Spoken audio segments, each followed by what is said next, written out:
আসসালামু আলাইকুম রহমতুল্লাহ বারাকাতু। শুরু করিতেছি মহান আল্লাহ রব্বুল আলমিনের নামে, যিনি অত্যন্ত ক্ষমাশীল এবং দয়ালু। আজকে আমরা এসেছি ঐতিহাসিক ওই শাহজালাল রহমতুল্লাহ আলাইহির মাজার শরীফ জিয়ারত করার উদ্দেশ্য।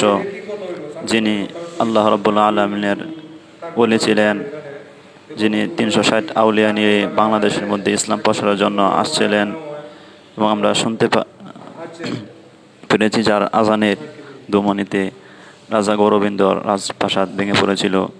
আজকে তারই মাজারে আসছি এবং কিছু সুন্দর দৃশ্য, মনমুগ্ধকর দৃশ্য আপনাদেরকে দেখানোর চেষ্টা করিব মা তৌফিক ইল্লা বিল্লাহ। আলহামদুলিল্লাহ, ভিতরে আসলাম। অনেক সুন্দর দৃশ্য, মনমুগ্ধকর। এই সেই ঐতিহাসিক মসজিদ হযরত শাহজালাল রহমতুল্লাহ আলাই যেখানে নামাজ পড়তেন। আর এই সেই ঐতিহাসিক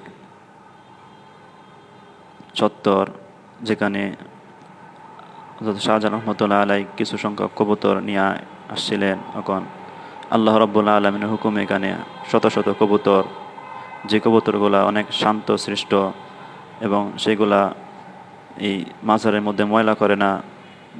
ময়লা ত্যাগগুলা সে পাহাড় থেকে করে আসে। আর সেই ঐতিহাসিক গজার মাছ শাহজালাল রহমতুল্লাহ আলাই নিয়ে আসছিলেন। আল্লাহ রাব্বুল আলামিন এই মাছগুলো এখনও জীবিত রেখেছেন। আশা করি কিয়ামতের আগ পর্যন্ত এই মাছগুলো থাকবে ইনশাআল্লাহ। এই সেই ঐতিহাসিক কুয়া, যেখান থেকে হযরত শাহজালাল রহমতুল্লাহ আলাই উযু করতেন।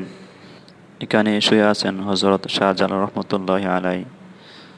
তার এই মাজারের পেছনে বাংলা চলচ্চিত্র নায়ক হযরত সালমান শাহর মাজার, সালমান শাহর কবর, যিনি চলচ্চিত্রের মাঝে কাজ করতেন। কিন্তু এখানে শুয়ে আছে অনেক মানুষ। এই সেই ঐতিহাসিক কবরস্থান শাহজালাল রহমতুল্লাহ আলাই মাজারে। এই সেই ঐতিহাসিক মসজিদের দৃশ্য।